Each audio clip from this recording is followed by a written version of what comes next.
नमस्कार दोस्तों, स्वागत है एक और नया वीडियो में। तो दोस्तों, आज हम बात करने वाले हैं सम्राट अशोक विजयदशमी के बारे में।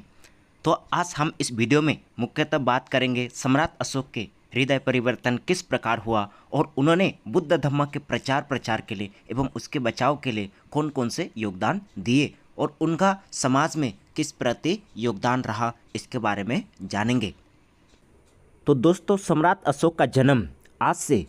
300 BCE साल में हुआ, यानी कि आज से लगभग 2328 या 29 साल पहले की बात है। तो उस समय उनका जन्म हुआ और उनका जो है डायनेस्टी मौर्य डायनेस्टी था। उनके पिताजी का नाम राजा बिंदुसार और उसके माँ का नाम ऐसा कहा जाता है कि रानी धर्मा। और साथ ही साथ सम्राट अशोक को प्रसिद्ध रूप से इसलिए जाना गया क्योंकि उनका जो सेना मजबूत था और साथ ही साथ उन्होंने अपने साम्राज्य को इस प्रकार बढ़ाया जिसके कारण वो प्रसिद्ध हुए। और साथ ही साथ उनका जो मन परिवर्तन, जीवन में जो बदलाव, उसका मन परिवर्तन कलिंग युद्ध के बाद हुआ और उन्होंने बुद्ध धम्म के ओर अग्रसर हुए और साथ ही साथ धम्म के प्रचार के लिए कार्य किया। तो दोस्तों, सम्राट अशोक के मन किस प्रकार परिवर्तन हुआ? जब वो अपने राज्य को जो है बढ़ा रहे थे तो उस समय कलिंग एक ऐसा जो राज्य था, एक प्रकार के स्वाभिमान राज्य, कि वो सभी जन स्वाभिमानी थे। उन लोगों ने कहा कि हम सम्राट अशोक की अधीनता कभी भी स्वीकार नहीं करेंगे। हम लगे तो क्या, बच्चे बुजुर्ग सभी जन युद्ध करने को राजी है, लेकिन हम सम्राट अशोक के आगे कभी भी नहीं झुकेंगे। तो इसके कारण कलिंग जो है युद्ध हुआ और कलिंग युद्ध में ऐसा देखा गया कि लाखों लोगों ने उसमें जीवन खोए और ऐसा कहा जाता है कि खून के जो है नदियाँ बहा। तो वो जो है खून के जब नदियाँ सम्राट अशोक ने जब देखा, हटे हुए मरे हुए बहुत सारे जो है सैनिक लोगों को जब इस प्रकार देखा तो उसका मन में एक प्रकार के जो है बहलने लगे। उसका जो मन थोड़ा सा घबराहट जैसा होने लगे और पहली बार ऐसा देखकर उनका मन में थोड़ा सा चिंता या दुख होने लगे, जितने का जो खुशी से ज़्यादा दुख था। तो उस समय जब उनका मन बहुत ज़्यादा दुखी था तो उस समय पूर्ण रूप से जो है वो बुद्ध धर्म की ओर अग्रसर हुए। वैसे तो पहले से वो बुद्धिस्ट थे, फिर बाद में जो है इस कलिंग युद्ध के बाद से पूर्ण रूप से उसका आचरण करना शुरू कर दिया। तो जिस दिन सम्राट अशोक के मन परिवर्तन हुआ उसी दिन को ही हम सम्राट अशोक विजयदशमी के रूप में जानते हैं, क्योंकि उन्होंने अपने मन के साथ विजयता पाया है। कि जिस प्रकार भगवान बुद्ध ने कहा कि जो व्यक्ति चाहे हजारों भी युद्ध जीते, जब तक वो अपने मन से नहीं जीतता तब तक वो विजय नहीं कहलाता। तो सम्राट अशोक विजयदशमी के दिन सम्राट अशोक ने अपने अंदर के जो हीन भावना है, क्रूरता है, उससे जो है विजय पा लिया और पूर्ण रूप से बुद्ध धर्म के जितना भी सिद्धांत है उसको पालन करने के लिए राजी हो गए। और उसको बुद्ध धर्म बताने और समझाने वाले उसके गुरु मुगले तिच्चपुत्र बंतेजी नाम से हम जानते हैं। और सम्राट अशोक ने बुद्ध धर्म के ओर कौन कौन से जो है योगदान दिए?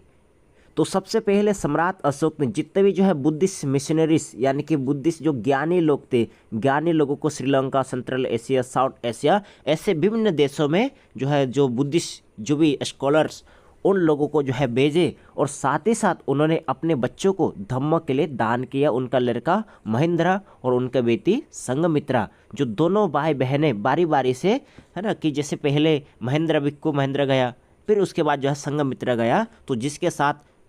बोध गया से जो बोधि वृक्ष है उसका एक शाखा श्रीलंका में लेके गए। तो आज जो श्रीलंका का जो बुद्धिस्ट जो इतिहास देखने को मिलता है, बुद्धिस्ट जनसंख्या जो मिलता है, ये सम्राट अशोक का ही देन है। और साथ ही साथ ऐसा कहा जाता है कि जिस प्रकार भगवान बुद्ध ने 84,000 जो है सुत्त या गाथा ये सब कुछ मिला के जो बोले, उसी प्रकार सम्राट अशोक ने भी भगवान बुद्ध के जितने भी जो है अस्त्र धातु है तो उसका खुदाई करके मिलाकर आपस में बांटकर 84,000 जो है स्तूपा बनाया गया। ये फिर साथ ही साथ उन्होंने जगह जगह पर जो धम्म बुद्ध धम्म है उसका प्रचार कराए। और साथ ही साथ उन्होंने बुद्ध धम्म को जो बूझता हुआ जो दिया है उसको पूर्ण रूप से उन्होंने प्रज्वलित किया, क्योंकि उन्होंने बुद्ध का जो शिक्षा है, उनका जो भी संस्कार है, उनका जो भी निशानी है या बुद्ध का जो इतिहास है ढूंढ निकाला और उन्होंने पत्थरों में इसको जो है लिखवाया। तो इसके माध्यम से उन्होंने बुद्ध धर्म को पुनर्जीवित करने का काम किया। फिर उसके बाद कि जैसे उन्होंने जो भिक्खु संगम में भी बहुत बड़ा योगदान दिए, उन्होंने एक महत्वपूर्ण योगदान इस प्रकार जो है ये किए ताकि वो भिक्खु संघ है उसमें कुछ सुधार ला सके। उन्होंने जो है भिक्खुओं को कहा कि जैसे जो भिक्षु है उन्होंने सीलों का पालन करना चाहिए, और जो है सीलों का पालन जिससे नहीं होता है उन्होंने जो है चीवर चोरना चाहिए, और उन्होंने बाकायदा भिक्षुओं को ये चेतावनी दिया था कि जो भी दुष्शील भिक्षु होंगे उनको बख्शा नहीं जाएगा, उनको जो है सजा दिए जाएंगे। और साथ ही साथ सम्राट अशोक ने तीसरा जो है बुद्ध धम्म संगीति का भी जो है उन्होंने समर्थन किए थे, जिसमें जो है बुद्धिस्ट जो मॉन्क्स है एक साथ आकर सभी लोगों ने जो बुद्ध धम्म है उसको पूर्ण रूप से और फिर से उन्होंने क्या किए, परिशुद्ध किए, जिसको प्यूरिफिकेशन बोलते हैं। कि उन्होंने जो है भिक्षुओं ने एक साथ मिलकर धम्म का पुनः चर्चा की, उसमें जो भी मिलावट था उस चीज़ों को जो है बाहर निकाले। तो इस प्रकार उन्होंने भिक्षु संघ में भी उन्होंने जो है रिफॉर्म करने, भिक्षु संघ में सुधार लाने, धम्म में सुधार लाने का योगदान दिए। फिर उसके बाद जो सम्राट अशोक ने जो कुछ भी बनाया, विकास किए, जो जीव जंतु पशु पक्षियों के लिए जो भी कल्याणकारी किया ना, उन्होंने जो है जो एक प्रकार के जो जीव जंतु को बचाने का कार्य किया, बलि प्रथा उन्होंने जो है बैन करने का प्रयास की, और साथ ही साथ उन्होंने रास्ता बनाया है ना, कि जो आने जाने का जो रास्ता बनाया ताकि जो है लोगों के आने जाने में ईजी हो, और साथ ही साथ व्यापार में और जो है बाकी देशों से अपना संबंध भी अच्छा बने। और साथ ही साथ उन्होंने जो अपने जो रास्ते जो उन्होंने बनवाया था उन रास्ते के किनारे किनारे उन्होंने रेस्ट हाउस, वहाँ पर लोग विश्राम गृह बनाया उसमें, और साथ ही साथ कुआं भी खुदवाया ताकि वहाँ से कुएं से लोग पानी पी सके। और साथ ही साथ इतना ही नहीं बल्कि सम्राट अशोक ने पत्रों में जो पत्थर है, पिलर है, उसमें जो है शिलालेख लिखवा कर उसमें जो है उसका जो स्तंभ वगैरह जो है स्थापित करके उन्होंने बुद्ध धम्म को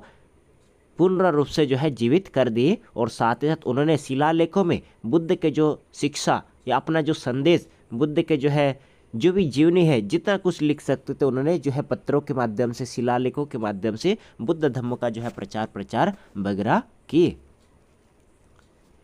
फिर बाद में जैसे जो सम्राट अशोक का जो अभी जो लेगेसी है, अभी जो है मॉडर्न समय में अभी ये देखा जाता है कि मैत्री है ना, कि जैसे जो है एक प्रकार के मैत्री और शांति और समाज का जो है उद्धार कल्याण चाहने वाले राजा के रूप में अभी उसको देखा जाता है। और साथ ही साथ सम्राट अशोक ने पूरे दुनिया भर में बुद्ध धम्म को इधर उधर जो है दूर दूर तक फैलाए, और साथ ही साथ उसका जो योगदान धम्म के प्रति या उन्होंने जो भी कंस्ट्रक्शन की, जीव जंतुओं के प्रति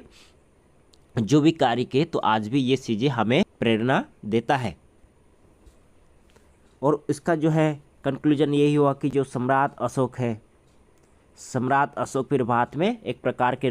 रूटलेस कन्क्योर होने के वजह उन्होंने जो है कंपेशनेट, एक प्रकार के मैत्रीपूर्ण जो व्यवहार करने वाले राजा बने। और साथ ही साथ उन्होंने धम्म का प्रति जो उनका योगदान रहा, जो प्रचार उनके बचाव के लिए कार्य किए। और साथ ही साथ जो सम्राट अशोक है उन्होंने नॉन वायलेंस, कंपेशन या सोशल वेलफेयर इन चीज़ों को जो है बढ़ाने और योगदान देने का कार्य किया। तो दोस्तों आज हम जो है सम्राट अशोक विजयादशमी पूरा जो है देश भर जो है मना रहे हैं, तो उसका कारण उद्देश्य यही है क्योंकि आज के दिन सम्राट अशोक ने अपने ही जो है मन के ऊपर विजय पा लिया, और उसी के कारण ही आज हम इसको महान सम्राट अशोक विजयादशमी कहते हैं। और इसी जो है विजयादशमी के दिन ही सम्राट अशोक अपने नया जन्म को जो है अपना जन्मदिन के रूप में स्वयं भी मनाते थे, और पूरे उनके जो प्रजा भी जो है इनका जन्मदिन को मनाते थे, जिसको सम्राट अशोक विजयादशमी के नाम से जाना गया। बहुत बहुत धन्यवाद।